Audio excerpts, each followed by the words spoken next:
पूर्वी दिल्ली नगर निगम के नेता विपक्ष मनोज त्यागी ने प्रेस वार्ता कर कहा कि निगम सत्ता में बैठा भाजपा के नेता अपनी असफलताओं से बौखलाकर विपक्ष के खिलाफ उतर आए हैं, जबकि उनके पास विपक्ष के सवालों का कोई जवाब नहीं है। त्यागी ने कहा कि महापौर श्याम सुंदर अग्रवाल अपने पद की गरिमा को भूल सीधे सीधे भाजपा सदस्य के रूप में काम कर रहे हैं, जबकि महापौर का पद अपने में तटस्थ होता है। उन्होंने महापौर द्वारा उपराज्यपाल से मिलकर मनोनीत पार्षदों की शिकायतें करने व उनकी संख्या कम करने का सुझाव देने पर आश्चर्य जताया। उन्होंने कहा कि वह ऐसा कर सीधे सीधे उपराज्यपाल के ऊपर प्रश्न चिन्ह खड़ा कर रहे हैं, यह अपने आप में शर्मनाक है। उन्होंने कहा कि महापौर पूरे विपक्ष को निलंबित कर यह दर्शा दिया है कि वह सदन चलाने में असमर्थ है। उन्होंने कहा कि भ्रष्टाचार के खिलाफ बड़ी बड़ी बातें करने वाले महापौर बताए कि भीमराव अंबेडकर परिसर के रखरखाव को एक कंपनी को देने की साजिश कौन कर रहा था। विपक्ष के संज्ञान में आने के बाद सत्ता पक्ष के नेताओं ने इस पर लिपापोती की है, यह सबको पता है। उन्होंने कहा कि भ्रष्टाचार के मुद्दों पर सत्ता पक्ष सामना करने को तैयार नहीं है, इसलिए सत्ता पक्ष उल जुलूल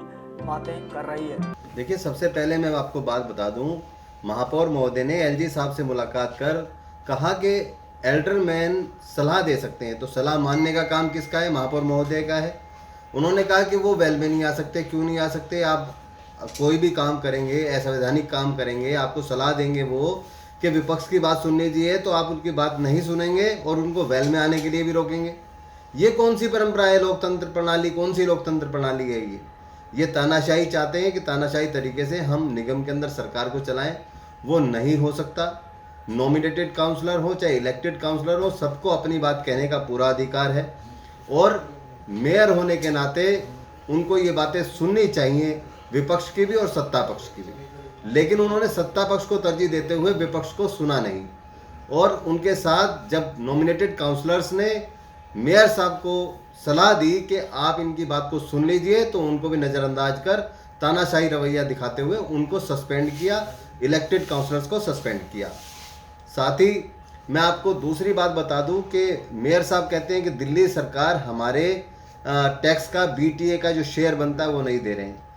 माननीय महापौर महोदय को शायद जानकारी नहीं है कि जो दिल्ली सरकार का रेवेन्यू आता है उसका 6% बीटीए जो है वो एमसीडी को मिलता है।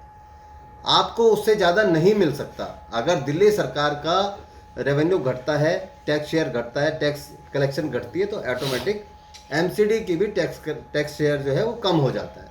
तो ये चीज़ उनको समझनी चाहिए। बात करते हैं वो दिल्ली सरकार से बार बार पैसा मांगने की बजाय जो अपना पैसा है, जो भ्रष्टाचार में खूब मोटी कमाई हो रही है एमसीडी के अंदर भारतीय जनता पार्टी के नेताओं की, उसमें एक छोटी सी नज़र आपके सामने करना चाहता हूँ। अंबेडकर स्टेडियम जो कोई 7,61,000 मासिक शुल्क किराए पर लीज पर जाना था, उसका वो वाला टेंडर कैंसिल करके मात्र उसको 57,000 रुपये मासिक शुल्क में किराए पर देने की काम होता है। तो इसलिए कितना बड़ा भ्रष्टाचार है। 7 लाख रुपए प्रति माह का भ्रष्टाचार एमसीडी के अंदर। ट्रॉमेल मशीन जो कि 18 लाख रुपए की कीमत है, जिसकी 6 लाख रुपए प्रति माह जिसका किराया जा रहा है 6.5 लाख रुपए, ये ट्रॉमेल मशीन में भ्रष्टाचार हो रहा है। स्वीपिंग मशीन जो रोड को साफ करने का काम करती है, उस मशीन का एक दिन का खाली उसको संचालन का जो किराया है वो 17-18 हज़ार रुपये पर डे के हिसाब से जा रहा है।